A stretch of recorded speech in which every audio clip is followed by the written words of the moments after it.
right, well, we'll go ahead and get started. Thank you very much for attending our session this morning. I'm Kate Glidden. I am originally from Nebraska and happen to be in Nebraska right now in Lincoln, Nebraska. But normally I would be coming to you from Ormond Beach, which is on the east coast of Florida, Central Florida, and that is where our condo is. My background is I was a therapist at University of Nebraska for several years, and then I worked in public behavioral health, moved to Florida about 4 years ago. Beth and I have been training since 2012. We've gone across the country and done presentations on this topic and trauma-informed care. But you know what happened? The pandemic happened. And so for 2 years, we've been doing webinars. So hi, everybody. I was just posting in the chat our handouts in case you didn't get them. There should be a resource list and a signs and symptoms we'd like you to pull up and kind of review if you don't have that handy. It's just really a short one. It's not lengthy. I'm Beth Reynolds Lewis, and Kay and I have our company together, Compassion Resiliency, and you'll get the website, and you can pull stuff off the website too. But I'm coming from you in Kearney, Nebraska, which is right in the middle of the state. And that's my house here in Kearney. It's a little college town. It's pretty awesome. A little bit about my history is I worked in child protection and safety, doing primarily investigations for about 12 years. Went on, started our advocacy center, our child advocacy center here in Kearney, and was a forensic interviewer for several years. And now I work in public behavioral health is my gig, coordinating our emergency system. So I'm excited you're all here on a Friday. So thanks for joining us. And Kay and I are very informal presenters, so let us know what you need. And we'd really like it to be interactive as much as we can on Zoom. So if you can put your comments in the chat, we would really appreciate that. If you have new resources to share, because everybody, benefits from that.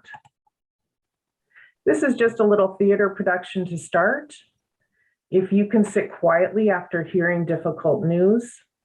If you can, oops, sorry, I gotta get rid of this. If you can remain calm, perfectly calm. If you can see your neighbors travel to fantastic places without a twinge of jealousy. If you can happily eat what's ever on your plate. If you can fall asleep after a day of running around without a drink or a pill. If you can find contentment just where you are. Then you are probably a dog. Right? We should all be more dog-like, I think. So this is me after, when I worked the 9 to 5. This is what we're going to talk about this morning. So we're going to define some of these terms because they do have different meanings. A lot of times we just kind of lump them all together and assume they're the same thing.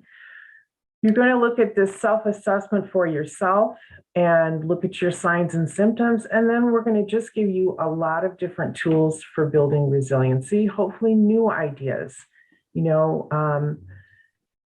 Because of the work that you do, taking a bubble bath or having a cup of tea is just not going to cut it.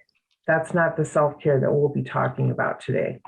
And then we also provided you with a resource sheet that has everything that we are going to talk about it on that sheet. Hi, Kay. I'm sorry to interrupt you, but I don't have that sheet. Do you know where we can get that? What's in the chat is not a clickable link, so we can't attach to it.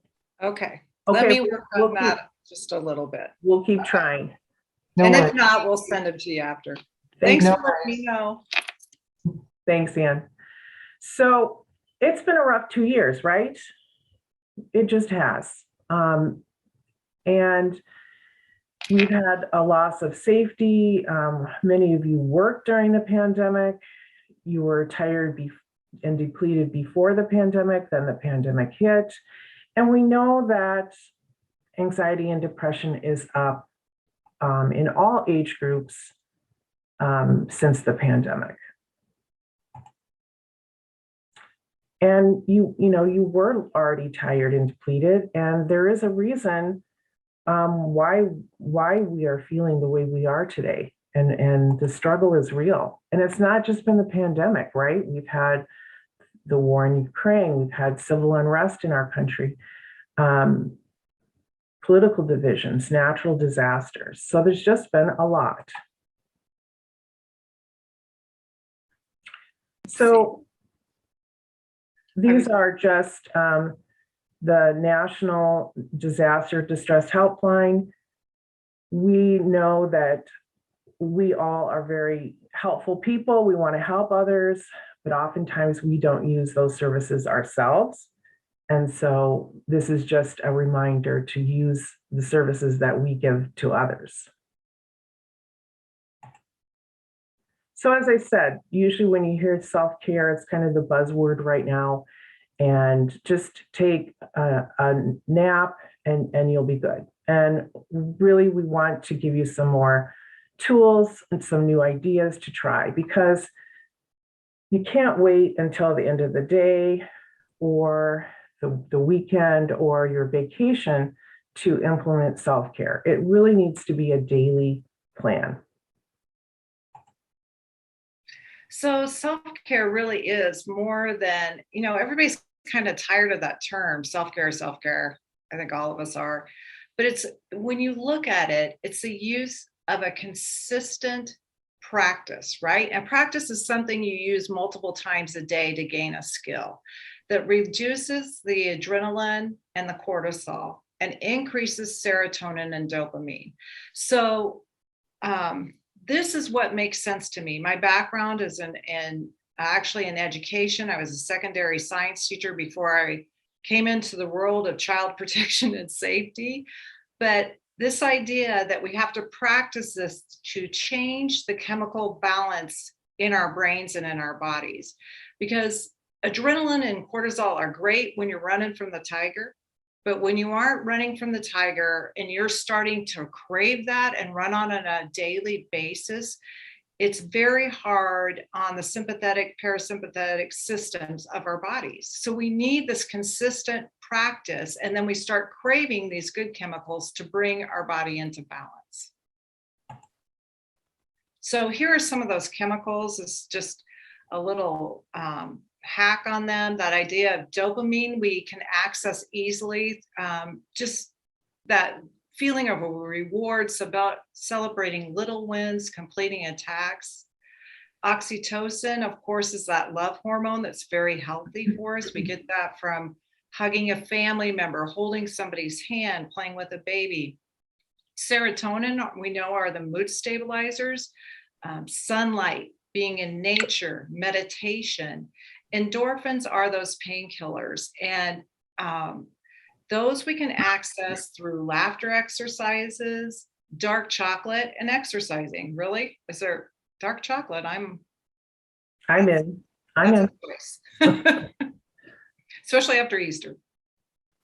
So this is the Compassion Fatigue Workbook. And if we were all together in a room, Kay and I would have brought these books with us to share with you. We aren't selling books, but we like you to be able to see them and kind of get your hands on them to say, hey, I think I could use this, or this doesn't apply to me. This one's by our friend and our mentor, Francois Matu. She has a company now called 10. And it really is that step-by-step, self-paced workbook that helps you hone in on what compassion fatigue is. It's a good starting place if you're new to this topic, and it's just a really good place to start. And Beth and I worked together for many years, and we would meet as a group of employees that wanted to go through the workbook together as kind of a study group, and then we would talk about how to support each other in our self-care. So have you ever heard of do more with less and do it faster, right? This is the field that we are in. We're working more hours. Good people are leaving the field. And we need to just realize that it's not our fault. It's not the staff's fault if they have compassion fatigue or secondary trauma. It's a normal part of the job of the work that we do. What we do need is to just be aware of it and again, put those daily self-care ideas in place so that we do remain resilient.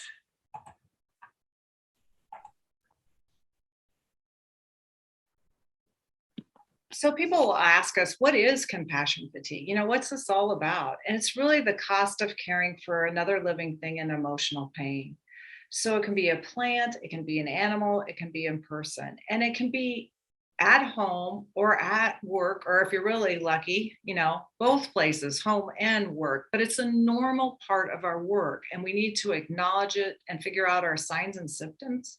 And then we know when it's flared up and what resiliency practices we have to put into play to make us better, right? To restore that chemical balance in our body.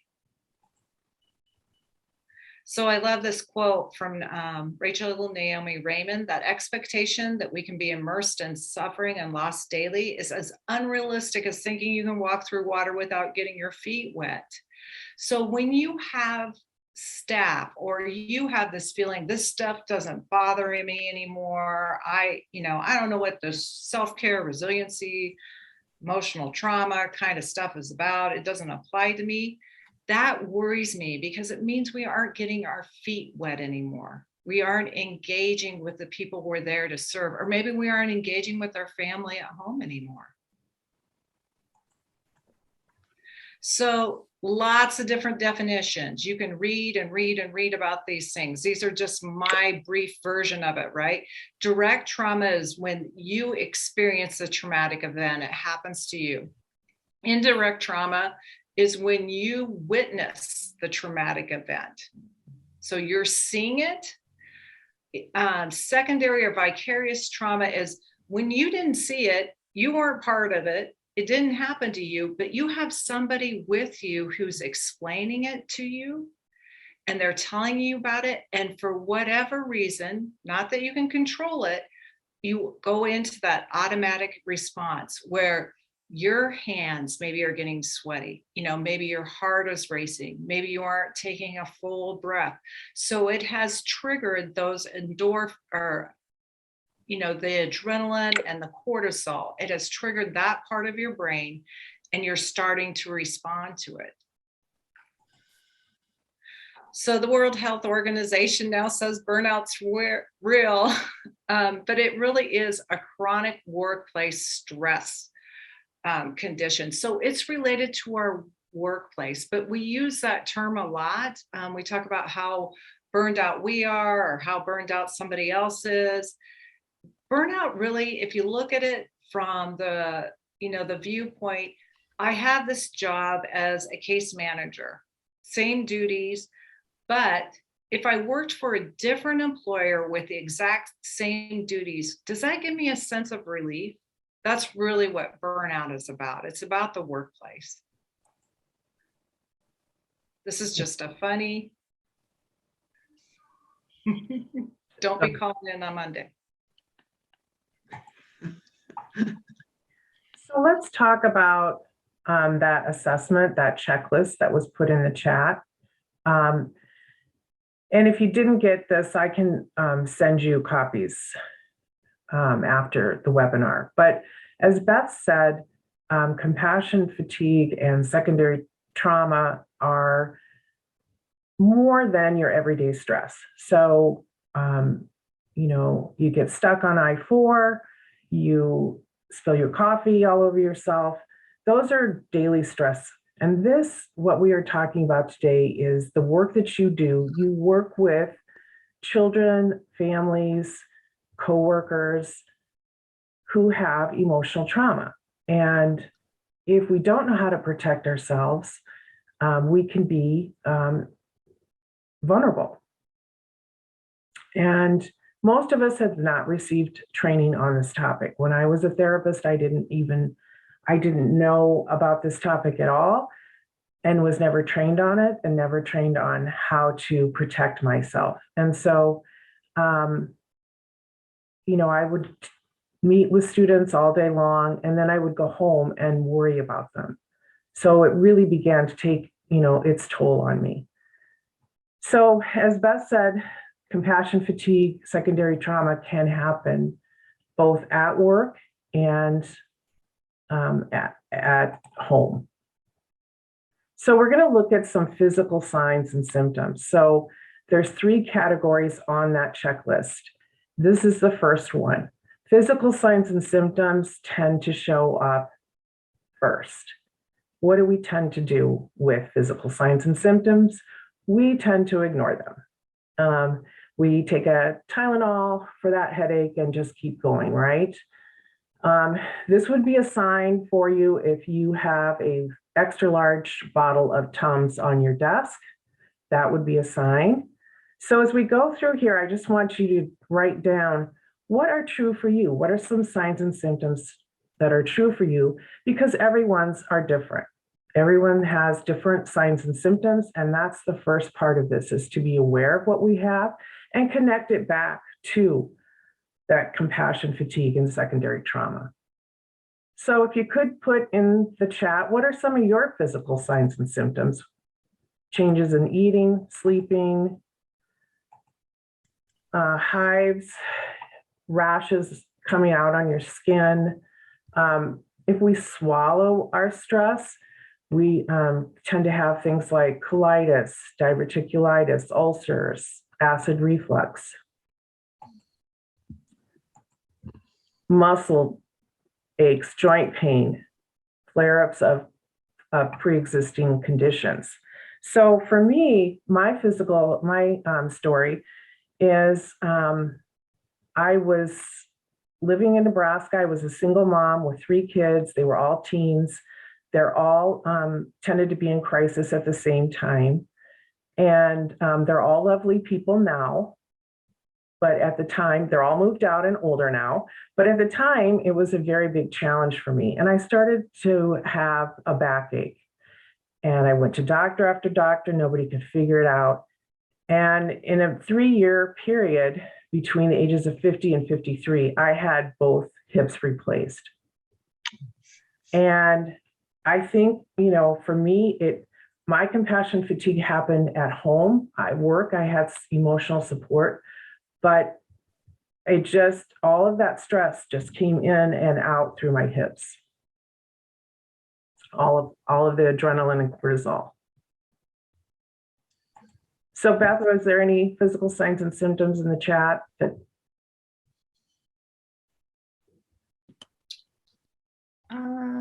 Somebody said eating kale causes me stress. Someone wrote, that I recommend cooking with a lot of garlic. So let's see what else is in there. So if you sleep, neck and shoulder, that's a huge one. Eating compulsively sweets and carbs, I'm one of those. Exhaustion, poor appetite. What else? What we see a lot of too is people nationally say, I'm so tired, but I can't sleep. Right? So everywhere we go, that is a very common theme. And this is a really good book by Dr. Walker on sleep. And Beth, do you want to explain the other? The picture in the middle is just some simple yoga poses, right? Some simple stretches to do that bring things down in the evening. So if you have little ones at home, they're good to do with the little ones too, but just to help your body settle in. What we're trying to do is bring back that body balance, the sympathetic, parasympathetic reaction into balance so we can get that rest. Through rest is when our cells can renew, right? So it's so important on a cellular level. The picture of the earbuds on the right, and I know there are several different companies that make these. These are Bose earbuds, and what they will do is you can't just Bluetooth them into any device. They won't play music. They're strictly for sleep. So they have associated some tones that these earbuds will play for you that are they're noise canceling, but these tones will help you get a full night's sleep. And my sister uses them. She hasn't slept for years now. She says these have been a game changer for her. And it's enough so you won't hear your alarm clock, but there's an alarm built into the Bose headphones. So behaviorally, how does it look? How does it present itself if you have compassion fatigue or secondary trauma? Did you used to come home and have a glass of wine after work, and now your glass of wine looks like this? Now you have, the box of wine. Are you having the Betty White? The Betty White special. Are you avoiding certain people? That's what I tend to do. I tend to isolate. I tend to hide. And we don't want to admit that it could be that we're providing compromised care for the people we serve, because it can affect us. So write in the chat, what are some of behavioral signs and symptoms? What does it look like? I become a drill sergeant. I become really impatient. I want to get to the bottom line of the meeting. I don't want to chit chat. I don't want to see your baby pictures and your cat pictures. I just want to get the meeting over with and go and hide in my office. I mean, that's how it played out for me. And people are writing irritability with others. I very much so for myself, more emotional than usual. Absolutely. I appreciate you guys sharing these, because we wish we were in the room with you together so that you could really talk about them. But that feeling is, there's no shame in having these signs and symptoms. It's part of your work. And we need to support each other and acknowledging these signs and symptoms so we can help each other, right? Oh, strictly about business, avoiding certain people at work. Absolutely. Procrastination. What are some of your psychological signs and symptoms? These are some of them. I know I had a dread of staffing with my supervisor. Minimizing or dismissing suffering is a common one. Beth has it so much worse than I do, so I shouldn't be, complaining. I had someone ask me one time at a training, I cry on my way to work. Is that a sign? I said, yeah, that would be a sign. Another one was, I visualize running over my coworkers in the parking lot. Is that a sign? I said, yes. It wasn't me. Okay. Yes, that would be a sign. So here's some more. If I don't do it, nobody can do it. I'm the only one that wears, the superhero cape. If you're an adrenaline junkie, and if you have difficulty separating personal and professional lives. If you could put in the chat, what are some of your psychological signs and symptoms? Now, if you check a lot on that checklist, if you checked a lot of boxes, there's no real scoring. It's more just, if you checked a lot, that is a red flag waving in your face that, maybe I should really consider looking at this and doing something, putting some new tools in place.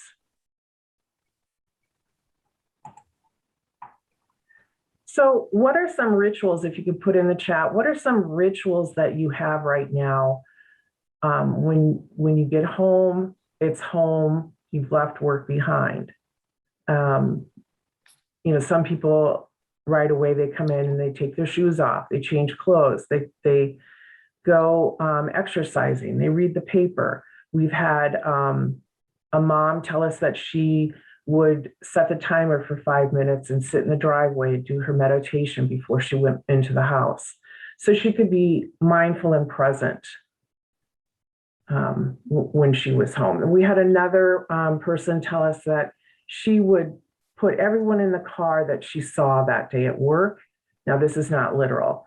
And she would drive home and she would gently let them out of the car on her way home. She wouldn't shove them out of the car, but she would, gently let them out. So she was getting ready to leave work and be at home and be present. I really appreciate the comments in the comment box. people are talking about they're using prayer, deep breathing.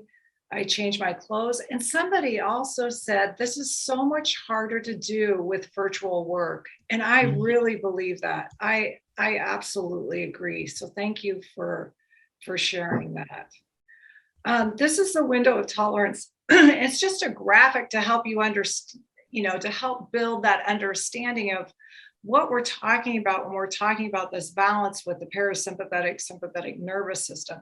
So if you think of that window of tolerance, there's this weird window that closes from the top and closes from the bottom, right? What we're trying to do is keep that open as much and as far as we can through some of the resiliency practices we're sharing with you. That window of tolerance is when the body is at its optimal state, right? You can access reason and,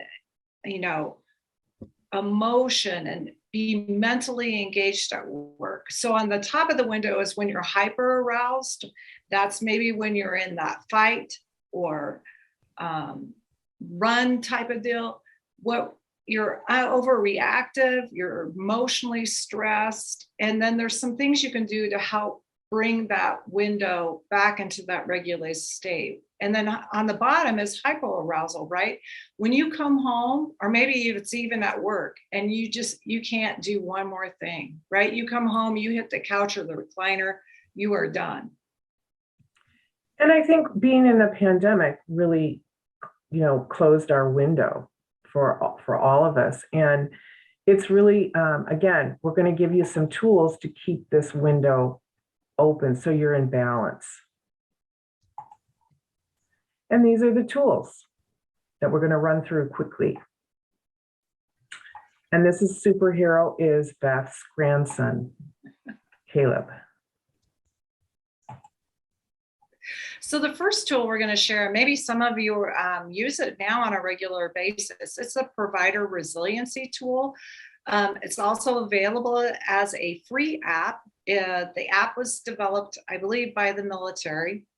It's kind of, when you go into the app, it feels like it was written for therapists to use, but it's good for all of us. The other part is you can access the Professional Quality of Life Survey or the ProQual online for free. It's 21 questions. You don't have to put in your email and all your identifying information unless you choose to. It's a very, very well-researched tool. 21 questions, takes 5 minutes to take. You don't want to do it on your worst day. You don't want to do it on your best day, but it's going to measure your compassion satisfaction. How lovely is that? Your burnout and your compassion fatigue. So we want the burnout, of course, and the compassion fatigue to be lower numbers, but it's going to give you a score based on others who have taken the test, who are in frontline professions, and how you kind of compare on those things. So we suggest that you take it probably next week if you can.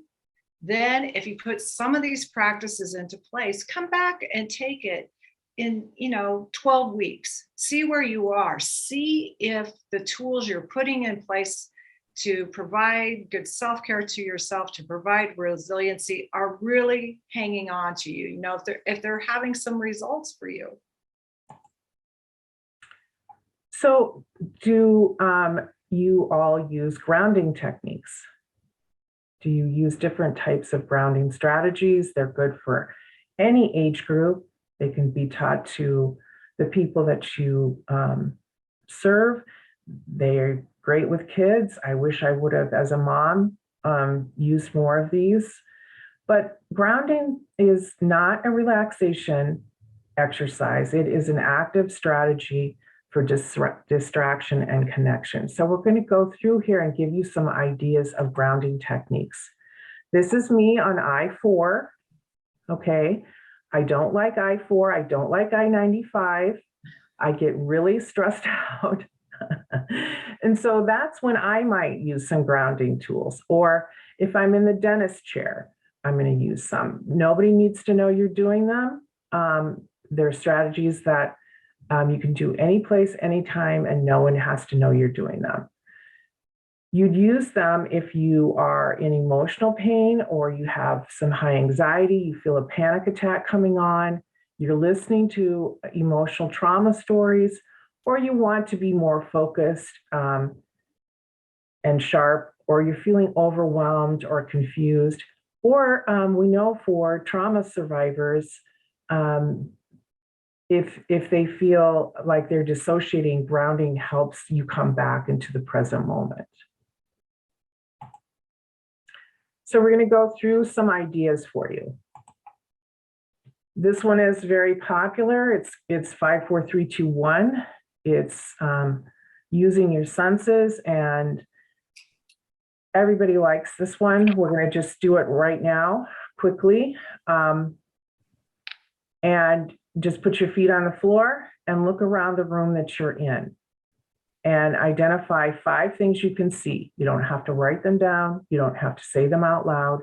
Just identify 5 things you can see, 4 things you can feel that are different from the 5 things you can see, 3 things you can hear, 2 things you can smell, and 1 thing you can taste.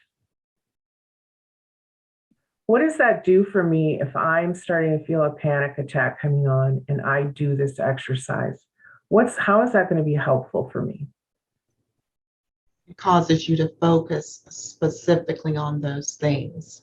So you're not paying attention to the other stimuli that's causing that anxiety. Excellent. Winner, winner, chicken dinner. Yeah, I'm not thinking about what is causing me anxiety. I am in the present moment.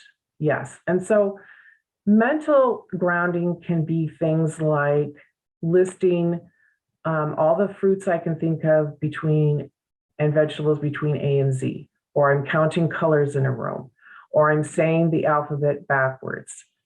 Anybody else, if you could put in the chat some other mental grounding techniques you use, would be great.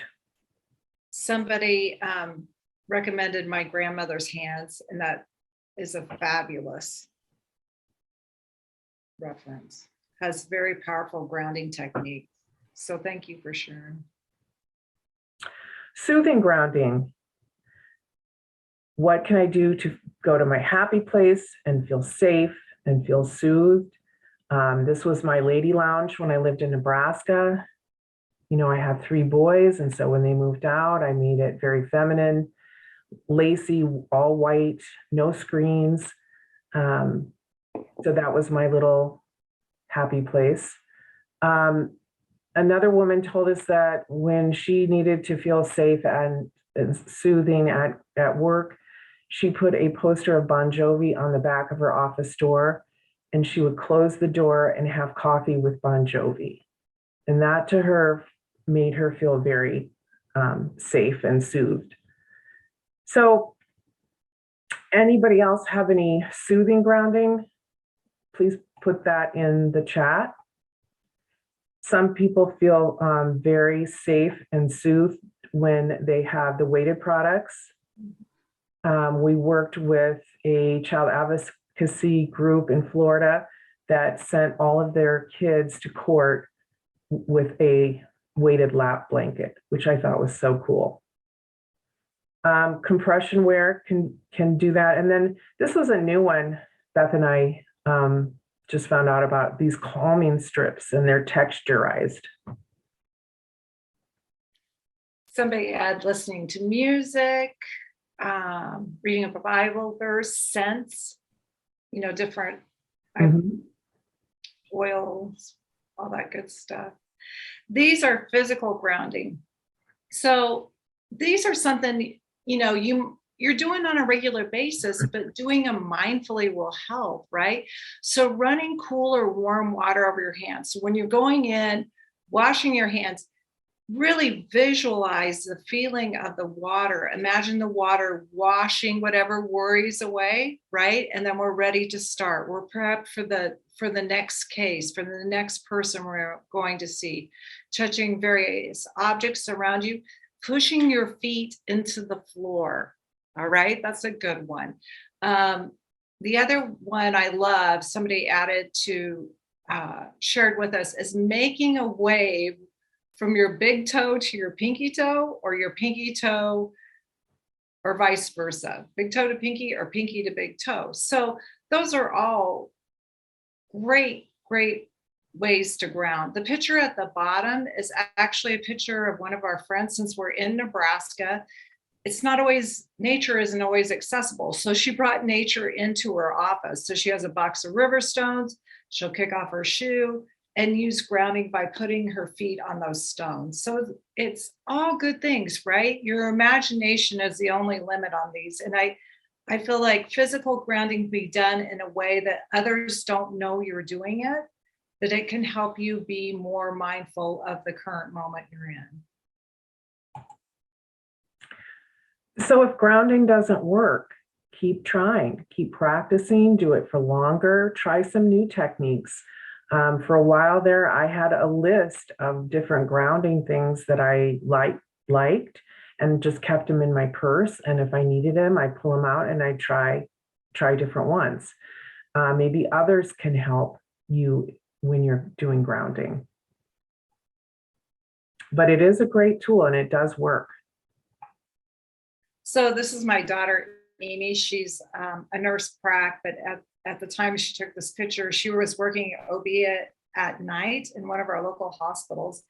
And she talked about how hard the work is, right? And how do we stay grounded? How do you stay present for your patient? And a lot of their nurses on the unit at night, while patients, moms in labor were sleeping and babies were sleeping, they would knit or crochet baby hats for the unit. And it was just that rhythmic grounding work. And she said it got to be kind of funny on the unit because some of the moms would say, hey, can you come in my room and do that?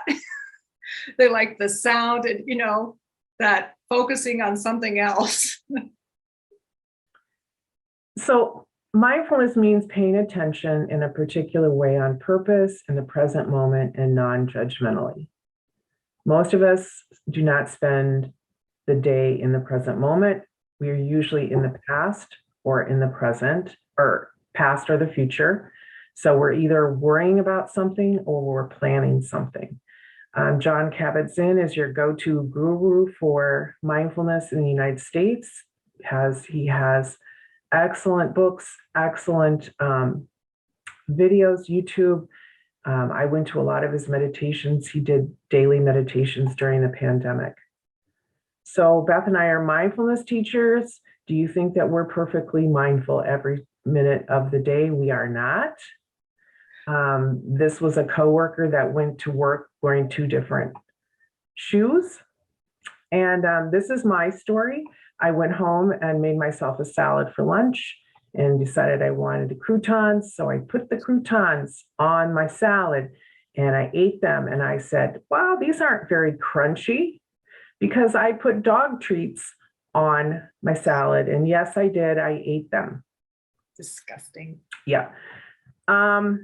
So mindfulness is a challenge. It's a practice. You have to practice being more mindful. And you can do that just by doing some breathing techniques for 10 seconds, for 30 seconds. But we know the research out there is we're really showing the health benefits. I know for myself, it helped my blood pressure. It helps with decreasing inflammation, manages chronic pain, and it helps with our mental health as well, reducing anxiety and depression, helps with our focus and concentration. Dan Harris, this is another great resource. He was an ABC reporter, was assigned a story on mindfulness and meditation. He thought it was all woo-woo stuff and didn't believe in it until he got into the research. And this is a really good book to start if you are starting into mindfulness and meditation. And he also has a podcast. Lots of myths about mindfulness and meditation. Meditation is just one way to practice mindfulness. I can't meditate. I don't have time. I can't clear my thoughts. Well, nobody can clear their thoughts. And the time issue is how much time do you spend on your phone scrolling mindlessly? So use some of that time and maybe, do a minute meditation instead. And you don't have to sit like this frog either. You can do mindfulness all day long in different ways. You can do a body scan meditation. You can do mindful walking, mindful eating, being out in nature. We had a gentleman told us that he doesn't hunt anymore, but he would just go up into his tree stand and meditate. But again, mindfulness, pausing, resetting ourselves all day long. Mindfulness works because it creates a space. Without mindfulness, somebody cuts you off in line in Starbucks, what are you going to do? Maybe some yelling happens. This way, with mindfulness, I can say, oh, somebody cut me off, so I'm feeling a little angry about that. So how do I want to respond? Do I really want to get that adrenaline and cortisol going for this? How do I know this person wasn't here in front of me and got out of place and came back in? I mean, why get upset about it? So it's giving us a chance to respond how we want to. Have you ever sent an email you wish you wouldn't have sent? Said something you wish you wouldn't have said? Mindfulness really helps with that. Here are some apps that we use. This one is my favorite, Insight Timer. It's a free app that has guided meditations of different lengths, different teachers, different types of meditation. There's even some children ones in there. If you have any others, you can just put that in the chat.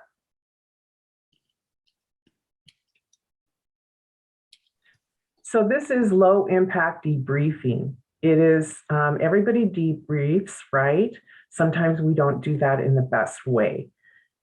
This is meant to be a peer-to-peer debriefing tool, not a supervisor to employee.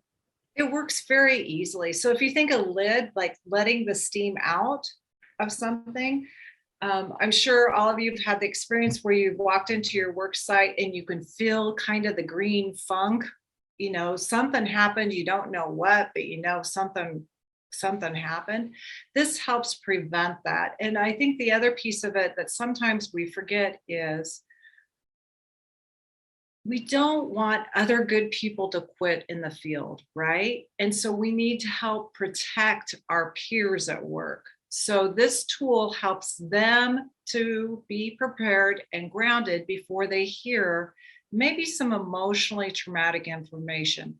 4 very easy steps. It's easy to do. You just need to teach the 4 steps to your peers at work. So it starts with self-awareness, which is just what we did. Second step, fair warning, consent, and limited disclosure. So I'll play this out with Kay. So imagine I go into the kitchen at our office, Kay's making coffee. I say, Kay, I got to talk to you about something. And then I think about Lyd. It's something about a dog. So I just wanted my coffee. I didn't really want her coming at me like that. I wasn't ready to listen to her. So I would say something like, yes, I do have time. Let's go to my office. And then I can get prepared as a listener. I can put my feet on the floor. I can get grounded and I'm ready to listen to her. If I am not in a good place or I don't have time, I can help her find somebody at that point that can listen to her. So I've given her fair warning. I've given her a category. It's about a dog, right? And then I listen for consent. At the same time I'm listening for consent, we take this out of where other people can hear. We all debrief, right? We all do. Sometimes we debrief with whoever's sitting at our front desk. Sometimes we debrief at home with our significant others. Sometimes we debrief with friends. All of us have had those points in time where we've been out to eat and a friend or a family member or whatever has got, oh, too much, right? I don't want to hear, I can't hear that. So this helps prevent that. So fair warning, I've listened for consent. Then I'm going to tell her some information about the story, but she gets to guide me how much information she wants, right? I'm not going to share all the graphic details. There's no proof that sharing the graphic details makes me feel better, makes me feel more debriefed. So really easy tool. When most people start therapy, it starts when they're in crisis. And are you all, if you all have EAPs, are you using those? I know during the pandemic, a lot of people did, and a lot of places have increased their numbers of sessions for EAP because of that. But it's really important that you find a therapist before you need them, and that they understand the work that you do, and that they understand what compassion fatigue and secondary trauma is. I know in Nebraska, mental health issues are still take care of it yourself, put your big girl panties on and stop crying, you know, get back up on the horse. And there's still that stigma. And we want to say it's a sign of strength to get help, the help that you need, because we all experience emotional trauma in our life. We cannot avoid it. And I will get off of my soapbox now. So this is hot walk and talk, and I wish I would have had this tool when I was doing protection and safety. You know, it's one of those, I see somebody shaking their head, maybe they're familiar with the tool. It's from Dr. Pat Fisher at Tend Academy. It's a lovely tool. So after something traumatic happens, maybe it might be something, you know, in your head, you're like, I have to write an incident report about this. You want to grab as much water as you can. You also want to grab a peer who knows this tool. They're going to give you as much water as you can possibly drink, and you're going to walk as fast as you can. You know, we talked about how to do this via Zoom. Maybe it's a treadmill. Maybe it's the person takes her phone or his phone and they get on the stairs and they walk up and down while they're drinking as much water as they can. But the idea is we're flushing those chemicals physiologically out of our bodies. Right? We're flushing that adrenaline. We're working that out. While we're walking, the peer we're walking with would ask, how did this start? What happened next? How did it end? How did it start? What happened next? How did it end? And you want to go through that story as many times as the person needs it, right? Because that adds closure. Any of you who have experienced, which I'm sure we all have, a traumatic event, how does our brain remember it, right? They remember this piece of it. And it's usually in slow motion for me, right? I remember this much of it. But this allows our brain to close the loop regarding that traumatic event. And it helps flush out those chemicals. So it's a great resource. I would highly, highly recommend using this. So how many hours do you think the research says that we should be in nature? How many hours per month? So just take a guess. You can put it in the chat. And we know that nature, the benefits of nature, and you know, it's just something that we could take advantage of more. Now in Florida, we can really take advantage of it all year long. But in other places, it's more challenging, especially in the winter. So the number is 8 hours. Drum roll. We had everything from 200 to 5 to 7. Now, you might not think 8 is a lot. So if you can get more, great. That's even better. But when Beth and I talk to youth, they aren't getting 8 hours. Sometimes they aren't, you know, they're on their screens, they're inside. And so, you know, that's something to be aware of also. Research says it's better to have positive support than those gripe sessions, the vent sessions, the bitch sessions that I personally enjoyed. It's actually better for you if you have positive, caring support at work and at home.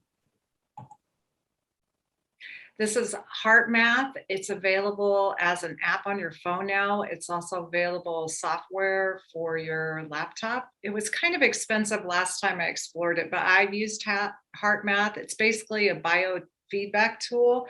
What it's teaching you is how to become aware when you're holding your breath and when your heart is racing.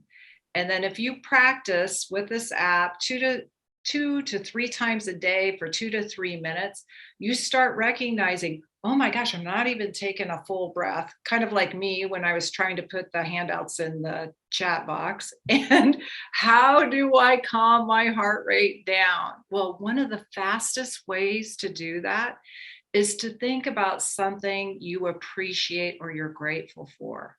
But every time, again, it goes back to that practice. Every time we practice this, and then we practice bringing down our heart rate and getting that nice full inhale and exhale, we know how to access it easier, right? So it's a good thing to have in your toolkit. So before you go in the meeting, before you testify at court, you can practice your heart math and you can be present for that meeting or for that court. Do you have a social media detox? We have some people that tell us, Sundays, they don't have any screens. They don't use any screens. These are just some good resources for, this is the art of screen time. If you're a parent, it's helpful for establishing boundaries by age group of screen time. Cal Newport is doing some really interesting work about the use of emails and, the whole concept of how we have to be busy all the time. But then when we are that way, we're not really doing some deep work. And that's another name of his other book is called Deep Work. Social Dilemma, if you haven't seen it on Netflix, it's really eye-opening about social media.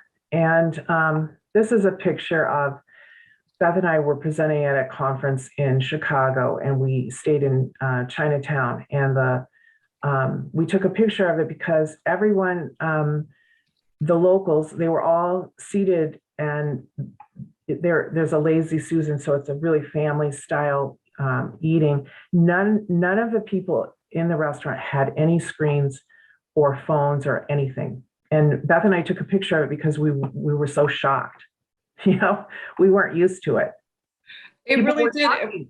People were talking to each other. We walked in, I was like, oh my gosh, this is what feels so different. Nobody's on their phone. Multi-generational families are having supper together without being on their phones. Okay, so some downward movements. Do we have time for these, Kay? Maybe a quick one. Okay, so this mindful movement thing is so great to become regulated. And the pose clear on the right is legs up the wall. And I don't know if I have any practicing yogis on with us today, but it's a great restorative pose. It supports, it allows your muscles to relax, right? To be supported by the earth is a lovely thing. Good one to do at the end of your day. Good one to do with your kids at the end of the day. And you can put your feet, you can bend your knees, put your feet on an ottoman or a chair. I'm going to do just some simple neck circles. So I would invite you to participate. Please be careful if you have neck injuries or shoulder injuries. This might not be for you. Maybe you want to use your wrists. That's just fine. So let's just take a moment and pull those shoulders away from the ears, right? Sit nice in your chair, put those feet on the floor. Take a nice full inhale with me to the count of 3. Exhale to the count of 4. 2, 3, 4. Inhale to the count of 4. 2, 3, 4. Hold. Exhale to the count of 5. 2, 3, 4, 5. Let those shoulders drop away from the ears, and Let's just do some simple neck rotation, right? On the inhale, maybe moving the neck, moving the head. On the exhale, let that head hang heavy. Let gravity pull it down to the earth. Just relax. Move with the breath and just be mindful of that tension in any muscle, right? What does that feel like? Can I help breathe that out? Can I use some meditation or prayer to help move that tightness out? Go ahead and reverse the direction, going as big of a circle as you need today, or maybe it's just a little circle. If it feels stuck, maybe you want to stay there and take a breath. Mine's sounding pretty rough this morning. And one more time around. And then let's come back to center and take one last nice full breath together. So inhaling to the count of 3, holding, and let yourself have a loud exhale out to the count of 5. Let the shoulders drop. And then just take a moment, see if you notice some of that tension. Has it been relieved? So there are all types of mindful movements you can do at your desk during the day while you walk. If you want more of them, Kay and I will, at the end will be our website. You can email us, you can check that website for more. So these are breathing techniques. And I noticed somebody put the box breath in.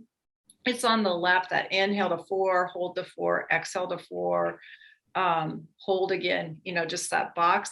The one on the right, I love. It's a lovely one to use, especially if you are susceptible to stress or migraine headaches, or, it's just that tension sometimes we get. So it's simply inhaling your way up across the brow, and then exhaling down, crossing the midline, inhaling up, exhaling down. So after we're done on this today, I want you to try that out. It's very soothing and calming, and it's an easy one to teach to other people too, which I think is helpful.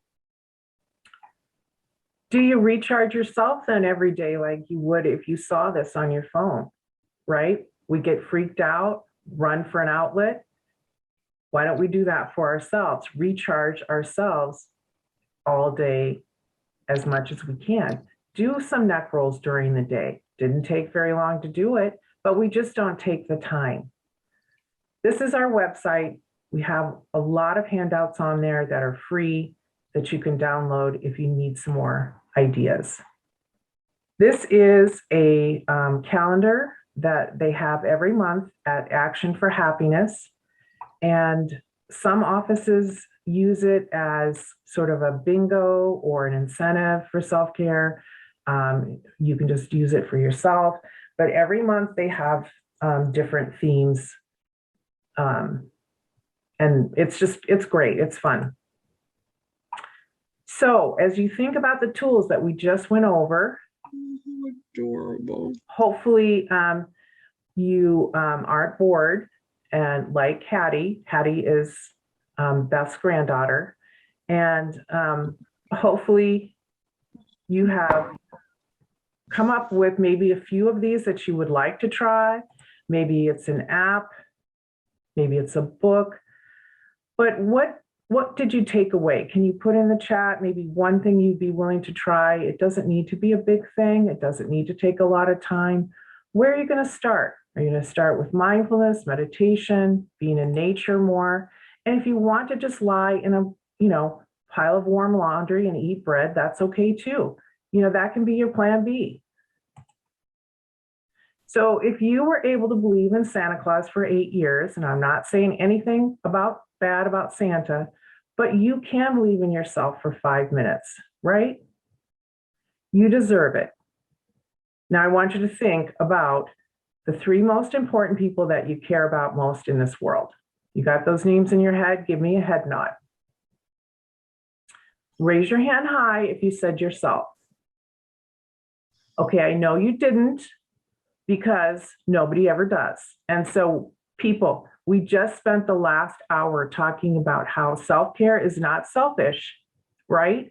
So don't feel guilty to take good care of yourself so you could be the best at taking care of others.